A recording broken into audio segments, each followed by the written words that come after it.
ဒီနေ့ကျွန်တော်တို့အသေးစိတ်မေးလာဆွေးနွေးမယ့်အကြောင်းအရာကတော့အီရန်နိုင်ငံအကြောင်းပဲဖြစ်ပါတယ်အနှစ်2500တက်တန်ရှိတဲ့ပါချန်ဘာသာစကားကဒီနေ့ဒီအသက်ဝင်နေသလိုမျိုးပေါ့ရှေးအောင်ပစ္စည်းတွေနဲ့ခေတ်မီနီးပညာတွေရောနှောနေတဲ့ချိန်ဒေတာတစ်ခုကိုဖွင့်လိုက်ရသလိုပါပဲတရင်ခေါင်းစဉ်တွေနောက်ကကွဲဝဲနေတဲ့အချက်လက်တွေကိုတူးဆော်ကြည့်ကြရအောင်ဗျာရှေးကြတဲ့စမိုင်းကျောင်းတွေကနေဒီနေ့ခေတ်လူဖွဲ့စည်းကိုဘလို့ဖော်ဖော်ထားလဲဆိုတာကတကယ့်ကိုစိတ်ဝင်စားစရာအချို့အကွေတစ်ခုပါရှင်တမိုင်းဟောကြီးကနေ့စဉ်ပေါ်မှာအရှင်လက်လက်ရှိနေတာမျိုးလေ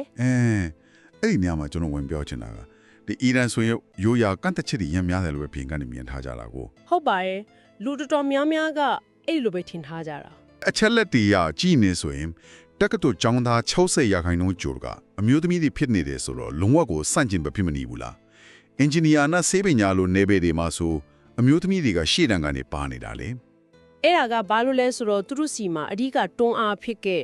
လူဦးရေဖွဲ့စည်းပုံနဲ့ပညာရေးမူဝါဒတွေကြောင်းလို့ပြောရမယ်။နိုင်မဲ့လူဦးရေရဲ့60ရာခိုင်နှုန်းလောက်ကအသက်30အောက်လူငယ်တွေဖြစ်နေတယ်လေ။အဲ့တော့အစိုးရကပညာရေးစနစ်ကိုပြောင်းလဲမြင့်တင်ပေးခဲ့ရတာကော။လူငယ်တွေများလွန်းလို့ပညာရေးကိုအာရုံစိုက်လာတာကိုဟုတ်တယ်ရှင်။သူတို့စီမှာ12နှစ်တာအခမဲ့ပညာရေးကိုအပြည့်အဝပံ့ပိုးပေးထားတယ်။ပြီးတော့တက္ကသိုလ်ဝင်ခွင့်ရာခိုင်နှုန်းကလည်း69.3တက်ရခိုင်နှုန်းအထိရှိတယ်ဒီလိုအခမဲ့ပညာရေးစနစ်ကလူငယ်တွေတည်တယ်မလားအထူးသဖြင့်အမျိုးသမီးတွေအတွက်အခွင့်အလမ်းတကားကြီးဖွင့်ပေးလိုက်သလိုဖြစ်သွားတာပေါ့ကျွန်တော်တက်တော်ဒီမှာမျိုးသားတွေအမျိုးသမီးအရေးအတွက်ကပိုများလာတာပေါ့နော်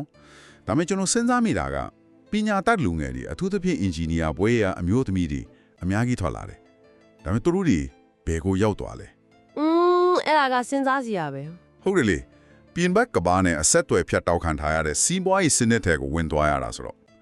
ဒီလိုအခြေအနေမျိုးမှာတိုင်းပြည်ကဘယ်လိုလုပ်မပြိုလဲပဲတောင်းခံထားနိုင်တာလဲဆိုတာတော်တော်အန်တိုးစရာကောင်းတယ်တကယ်ကိုအရေးပါတဲ့အချက်ပါပဲကင်းကနန်ကရဆိုရင်တို့စီမှာတနေ့ကိုအင်ဂျင်နီယာ300,000လောက်မွေထုတ်ပေးနေတယ်300,000တော်တော်များတာပဲဗျာဟုတ်တယ်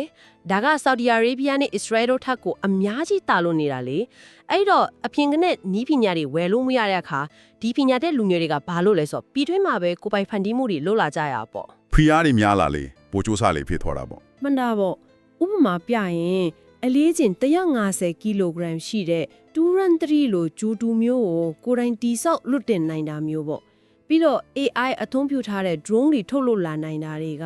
ဒီလိုပိတ်လောင်ခံထားရတဲ့အခြေအနေနဲ့ယုံထွက်တဲ့နီလာနေလို့ပြောလို့ရတယ်ဒါဆိုရင်တော့ဒါဟိုလေ PR 3ပေါင်း pressure cooker တလုံးနဲ့အတိုလေးတူနေတယ်ဗျာဘယ်လိုမျိုးလဲချင်းနိုင်ငံတကာကနေအဖုံးကိုပြင်းပြင်းထန်ထန်ဖိပိတ်ထားလေအထဲမှာရှင်ထန်နိုင်ဖို့သူတို့ကိုပိုင်နိပညာဟင်းလျာတွေကိုပို့ပြီးဖန်တီးလာနိုင်လေဖြစ်နေတာကိုဒါပေမဲ့နေ့စဉ်ဘဝရှင်တန်ရေးကြတော့ရောအီရန်ကကမ္ဘာကြီးနဲ့30ရာခိုင်နှုန်းဖြတ်တန်းသွားလာနေတဲ့ Hormuz ရေလက်ကြားကိုထိန်းချုပ်ထားနိုင်တယ်ကမ္ဘာဒုတိယကြီးဖုံတဘာဝတက်ငွေတိုက်ကြီးလည်းရှိတယ်တည်ရင်စာတော့တော်တော်ကျွေဝါတယ်ဟုတ်တယ်ဗျာဒါပေမဲ့ပိတ်ဆို့မှုတွေကြောင့်နိုင်ငံရဲ့ GDP ကအတော်လေးထိခိုက်နေတယ်မဟုတ်လားအဲ့ဒီလိုစီးပွားရေးအကြအတဲကြားထက်ကနေအစိုးရကဘယ်လိုလုပ်ပြီးတတ်တာတဲ့နေထိုင်မှုစိတ်ဖြစ်အောင်ဖန်တီးပေးထားနိုင်တာလဲအဲ့ဒီအတွက်အဖြေကရှင်းပါတယ်အပြင်ကိုလွတ်လွတ်လပ်တင်ဖို့ရောင်းချခွင့်ကန့်သက်ခံထားရတဲ့ရေနံနဲ့တဘာဝတက်ငွေတွေကိုပြည်တွင်းမှာပဲအစိုးရကအကြီးအကျယ်စိုက်ထုတ်ကြခံပြီးတုံးခိုင်းလိုက်တာလေပြည်တွင်းတော့အတွက်ပံ့ပိုးပေးလိုက်တာကိုဟုတ်ကဲ့ဒါကြောင့်လဲပြည်တွင်းမှာတက်စီတလီတာကိုရုံးတွေ300.5ခွင့်အေးမှလောက်ပဲကျတဲ့တယ်လို့မြေအောင်ရထားတစ်ခေါက်စီးရင်လည်းအဲ့ဒီလောက်ပဲပေးရတယ်